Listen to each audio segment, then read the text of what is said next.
Hey, what is going on, Fan Clan? Welcome back to the channel. My name is Danny Phantump. Happy Tuesday. Hope you guys are all doing well. Hope your week is off to a really good start so far. The past few years have been an absolute roller coaster of emotion when it comes to the average Pokemon enthusiast. Whether you're a collector, somebody who really struggled finding Pokemon product at all, to struggling to find product at a decent price, to basically paying double MSRP for a lot of in-demand products, to a point now where you can find pretty much any product that you want that has recently come out, and a lot of people don't even want the product at like a wholesale price because it's just not that desirable. Now, the last few years have not only played an impact on the collecting side of things, but they've also had a huge impact on the competitive side of things. People who typically played the game on a constant basis, that were traveling just about every week to play in major events, not really knowing the direction of where competitive Pokemon was going. We had regional championships canceled and postponed, and then we had worlds canceled, and then we had worlds canceled again, and then when regional events finally started happening again, there was all these restrictions that were put in place, and a lot of players were kind of on the fence about whether or not they wanted to come back. Now, we just finished up the North American International Championship in Columbus, Ohio this past weekend. Attendance was absolutely nuts. Pokemon did a great job running the event, keeping everything safe, keeping everything calm. I think they did huge hats off to them for just running a really, really good event, and it kind of reestablished a lot of people in the competitive format. A lot of people, a lot of eyes were kind of on this event moving forward. Pokemon also released a statement last week that we're going to go over in just a second here about what their plans are moving forward with rotation, and this is going to play a huge impact on the economic side of Pokemon moving forward. So it's something that I thought was definitely worth discussing as we kind of revisit bulk Pokemon cards, and what cards you need to pull out of your bulk to make sure that you are not losing money on your collection. Even if you're not somebody who sells Pokemon cards, even if you're not somebody who's looking to sell Pokemon cards, just trading, just sending these out so that way you can increase your collection. These aren't things that you really want to just dump in bulk because they do have value or have potential for value associated with them. So I'm going to flip you guys around so you can see what I'm talking about. First of all, this was released by the Pokemon trading card company last week. So it says 2022 Pokemon TCG World Championships card restriction and 2023 rotation information. Rotation is always a hot button for a lot of Pokemon players, and it's something that starts getting discussed as early as January, which is basically the middle of a season. Rotation typically happens in August or September when Worlds happens, and that's when we kind of start the next season of Pokemon. However, I'm not going to go over this first blurb here, but this standard format rotation information, for the last few years, the Pokemon TCG standard format rotation has occurred in either August or September. However, the next rotation will not occur until early 2023. This means that card with the deregulation mark can be used at the 2022 Pokemon TCG World Championship. The newest expansion that will be legal for play at this event will be the Pokemon TCG Pokemon Go expansion, which comes out this upcoming Friday. The exact date for the next Pokemon TCG standard format rotation will be announced later, as stated in the 2022 Pokemon TCG Championship Series season format rotation article. When the next rotation occurs, all cards with the deregulation mark will be removed from the standard format. Be sure to regularly check Pokemon.com for more updates on the Pokemon TCG. So if you look on your Pokemon card right here in the bottom left-hand corner, where it shows you the numerical number of the card as well as its rarity, whether you have a diamond or a circle or a star, kind of explaining the rarity, there's always going to be a letter right there. Anything that has a letter D is going to rotate. That means it's not going to be legal for use in the standard format. Now, this article does not give us a lot of information on expanded. It does not give us any information on regionals. It does not give us any information on next year's Worlds. It doesn't give us any of that information, but we can use past historical data and evidence to kind of give us some of those answers. We know that Worlds this year is going to be at the end of August 2022. So we're about 2 months away, a little less than 2 months away from Worlds occurring. And after Worlds occurs, the next season starts over right away. So we are going to have regional championships, probably about 6 or 7 of them that are played throughout the rest of this year, the year of 2022, that are going to have legal cards with the regulation mark D on the bottom right hand corner. And what that means is a lot of cards that were typically going to rotate and during this time drop in value are going to stay legal for the majority of the 2022-2023 season. And that's a really big deal because cards like Drizzile, which has, value associated with it as a $3-4 uncommon, is going to maintain that $3 to $4 value moving forward for the next 6-7 months because we don't have a rotation coming in the standard format until early 2023. Now, we don't have an exact date for that yet, but what I wanted to do was I wanted to put kind of a list together of cards. Even if you're not sending bulk out right now, you want to kind of store it or hang on to it, or you want to split it up into lots on eBay or Amazon or whatever the case may be.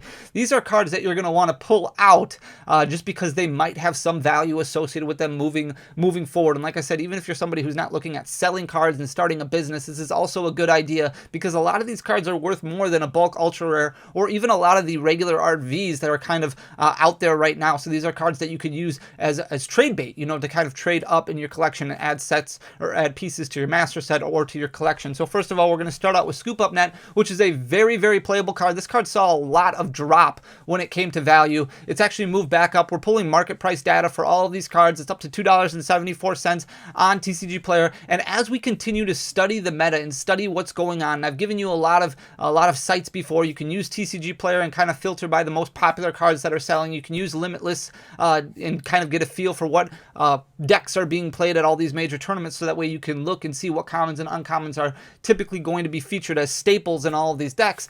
Scoop Up Net is one that is popping up a lot more and more than it was just a few months ago. So moving forward over the next 6 months, knowing that this card is going to be legal, this card is going to be in demand, especially because once rotation hits, typically a lot of people kind of come back into the fold because it starts all over again. Everybody starts on a even playing field. So the past few months, a lot of people who were kind of getting their feet wet in the competitive TCG when it comes to Pokemon might not have necessarily been trying to qualify for Worlds in 2022, and they might have said, hey, you know what, starting in 2023, I really want to get my invite, I really want to earn my invite, so I'm really going to hit the events hard starting in September. All these cards are going to be needed to be able to form competitive decks. So we've got Scoop Up Net for $2.74. Radiant Greninja is the only Radiant card from Astral Radiance that does have value associated with it, because it is so critical in a lot of these decks that are out there, especially Palkia being one of the best decks, if not the best deck in the format, and Teleon running all over the place. Then we've got Drizzile right now with a market price of $3.91. This card is going to continue to see value. It's going to continue to go up over that $4 mark because it is a card that is played consistently in so many decks, and Teleon is a great line that can be dropped into a lot of different decks out there, especially pairing it up with Arceus. Arceus and Teleon. Drizzile is very, very important with its Shady Dealings ability here. Then we've got Trekking Shoes. This is a trainer card that came out in Astral Radiance. Now, it's dropped a little bit from where it was a couple weeks ago, but definitely something that does have a lot of competitive play, a lot of competitive connotations associated with it. Right now, it's got a market price of about 85 cents. It wouldn't surprise me if you saw this card hovering around $1 for the next year and a half, whatever the case may be, as long as it's in format. And a lot of this goes by availability and how easy it is for people to get a hold of some of these cards. Trekking Shoes, obviously being an uncommon, means that it's going to be fairly easy to pull, but at the same time, it all depends on how many of these packs are being opened, how many of these cards are being put up on the market. So I think that Trekking Shoes is actually going to hold its value for quite some time. Then we've got Capture Energy, which has been falling off the wayside a little bit. It used to be a $3-4 uncommon. However, it's been dying down a little bit. I think it is going to start rising back up a little bit now that rotation has been announced to not come until early 2023. This is another one of those instances, much like we saw with Drizzile, where people were expecting to kind of dump these cards for $1 or $2 as long as it had some value associated with it. And now, boom, we've got the understanding that we have another 6 months where these cards are going to be legal for. When I'm talking about these cards just in general, also remember that there are a lot of reverse holo variants for all of these rarities, so those are also going to be important to pull up. And I also just wanted to pull a small sampling of cards that I think is worth pulling out of your bulk. There's going to be a lot longer of a list. My recommendation is always going to be to keep trainers to the side unless you know it's going to be something that's just not going to have value associated with it, like a potion that's been printed 9 million times already and reprinted 9 million times. Then we've got the Regigigas line here. The Regi deck has been very, very popular. It's a lot of fun to play. It's a lot of fun for a lot of people to play. This is the holographic variant from Astral Radiance. There's a whole line of different Regis in Astral Radiance that are mostly rares. I would recommend pulling all those out, but this is the one that has the most value associated with it being a holographic card. It's selling for $1.87 currently. Also, there's a Regieleki in Evolving Skies that you may want to pull out as well. That's a holographic card. Those do have competitive connotations associated with them. It is a very, very good deck. Definitely not the best deck in the format, but something that definitely takes a lot of people by surprise, and who knows what kind of support we're going to get moving forward. So it's also a card that you definitely want to pull out of your bulk. Twin Energy has been gaining some steam as of late because it has been popping up in some decks, so that's selling for $1.15 right now. Twin Energy, definitely something you want to look at. Then we have Diancie, which is a holo rare from the most recent set, Astral Radiance. Astral Radiance does have a lot of competitive cards associated with it. It really has a Fusion Strike feel to it, where Fusion Strike isn't necessarily something that's overly desirable as far as a box goes, but there are a lot of competitive cards in it. So Diancie, a card that is played in a lot of decks right now, selling for $2.28 for a market price. Then we've got Evolution Incense, which has dropped a little bit in value. The reverse holo is still doing extremely well. This card is only selling for 72 cents currently, but again, with rotation kind of being announced later that we're going to have 6 more months, this card is vital to a lot of people who are playing that Inteleon line, that Drizzile line, even more lines where it involves kind of moving up to a stage 1 or a stage 2 Pokemon. And we've got the Mew from Celebrations. This really made a lot of noise coming up in Milwaukee Regionals a couple weeks ago. This was basically a bulk holo selling for 10-15 cents, and then it kind of blew up overnight to selling for about 64 cents. This is something that wouldn't surprise me if it got to around $1 or $2 moving forward. Now, there's a lot of these on the market, so it really depends on how many of these kind of hit the field, but at the same time, it's a very, very competitive deck, or a very, very competitive card in decks because of its mysterious tail ability here. Then we've got Irida from Astral Radiance. This is another holographic rare in Astral Radiance. I always talk about those ancillary cards from a new set release and what cards might have value associated with them because they are important outside of the ultra rares. It really adds up to make that box value worth it. Irida is $1.68 currently, another very competitive card. This is a lot of competitive cards that we're going through right now. I didn't put a whole lot of ultra rares in this deck, but I did want to include Charizard GX because this is a card that I see getting bulked out a lot because it is so popular with people kind of just opening Hidden Fates tins throughout the years, and they kind of just throw it into their bulk GXs because they just assume it's not really worth that much. This card is consistently selling for over $5 on TCG Player, so it's a really good card to pull out of bulk. Then we've got the Mewtwo V Union. You can sell an entire set of this V Union card for $16.40 currently, and that may even go up in value. Now,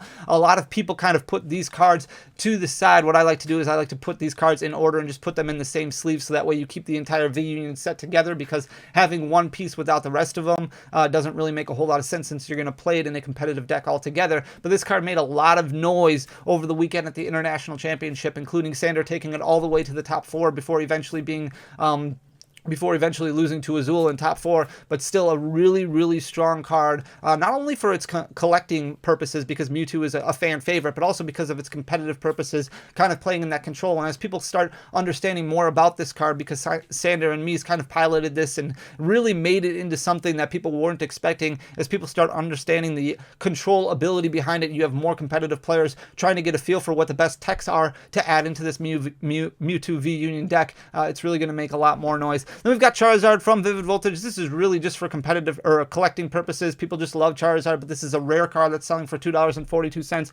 Then we've got that Inteleon line that we were talking about. So this is Inteleon with the quick shooting ability. This was from Chilling Reign. This is selling for $2.72, so much more than a normal holographic price. Miltank from Astral Radiance. This is another holographic card that is selling for $1.13 currently. Wouldn't surprise me if this went up. This is really big with these control decks that are kind of making noise in the competitive TCG. So this was paired up with that Mewtwo V Union because of its Miracle Body ability right here. Prevent all damage done to this Pokemon by attacks from your opponent's Pokemon V, with Pokemon V and V Max and V Star kind of making a lot of noise when it comes to competitive play. Having something like a Miltank in your deck is really going to slow down that Flying Pikachu, for example, or that Palkia V, or that Arceus V, or whatever the case may be. So a lot of people playing control decks, or a lot of people just kind of splashing a Miltank in there because it's a good stall option to kind of set up your board. Miltank is going to have a lot of playability associated with it, which is going to help retain its value. Then we've got Training Court, which is a very good competitive stadium card selling for $1.15 right now. Galarian Moltres, this is from the Evolving Sky set. This is a holographic rare. Even if you have the pre-release stamped Galarian Moltres, that's doing a really good job right now, but because of its competitive playability, selling for $1.64. Speed Energy is something that I put in here. Not necessarily a lot of value right now, but again, with rotation not occurring until January or February right now, we know it's coming in early 2023. this card has been seeing a little bit more of an uptick in sales. 51 cents currently is the market price. However, with Palkia running around like crazy in the format and a lot of people thinking that Palkia is the best deck, you might see more Lightning kind of sneak in as a way to kind of counter that Palkia out there. So 51 cents currently wouldn't surprise me if that started going up in value. Battle VIP Pass is one of those cards that we'll see what happens. It's going to be in format for quite some time. It's really only a valuable competitive card if you can pull it right away and you have it in your starting hand, or you're able to get it in your starting hand because you have to play it on your first turn. But really big competitive playability associated with this card as long as you can make it work. So as competitive players more and more kind of make this card work where it's possible to pull it on their first turn, it's going to see more and more play moving forward. Then we've got Capacious Bucket. Again, same thing with the Inteleon line, just a really big card in your deck, selling for 40 cents right now, and the fact that it's going to be in format for another 6 months is going to be really important. Double Turbo Energy. This is a trainer card from Brilliant Stars. Only a market price right now of 18 cents, but with the booster box price of Brilliant Stars, without the plans currently to reprint, that booster box selling for about $140. The only real way that a lot of Brilliant Stars packs are going to be opened up is through these collection boxes that apparently nobody really wants. So you're not going to see as many of these Double Turbo Energies hit the market. Now, I do think that there's a lot of them out there currently, but this is going to be, this has potential for a lot of competitive decks, because anytime you can slap 2 energy on a Pokemon in one go, even if you're reducing your damage by 20, it's still really important. Then we've got Choice Belt for 17 cents. This is another way to just kind of buff up your attacks.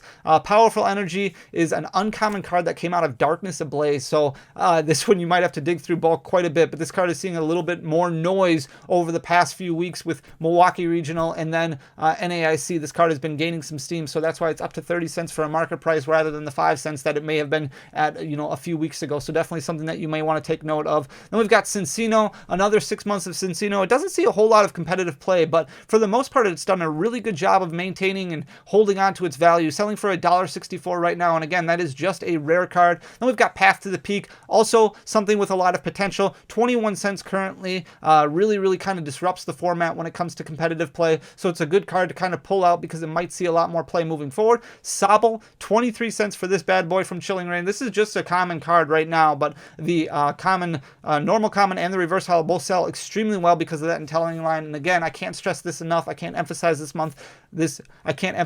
enough. With 6 more months of competitive play, with these cards being legal, a lot of people coming into the format and playing the game, this is going to be a very popular card for a lot of people to kind of formulate their decks. And then finally, the other one that I wanted to draw attention to was Energy Search. Even though this card has been reprinted a lot, the Energy Search from Sword and Shield base selling for 52 cents currently. It's still a very good competitive card. Really helps you kind of search out your deck for energy card if you're in desperate need for them, and it's doing extremely well, selling consistently on TCG Player, and at a 52-cent price point, it's much better than the 2-3 cents you might get for it in your bulk currently. So this is just a small list I put together of like 28 different cards. I know that we've gone over bulk a ton on this channel, but I really want to make sure that you guys make the best decisions when it comes to your Pokemon cards. The last thing you want to do is kind of sell off these cards for 2-3 cents, especially with the way bulk is right now, or just have them collect dust and then rotation happens. You're not able to trade these or sell them for anything in return. So I highly recommend taking time, going through your bulk and kind of just pulling these out so that way you can maximize the value of them and maybe add a piece to your collection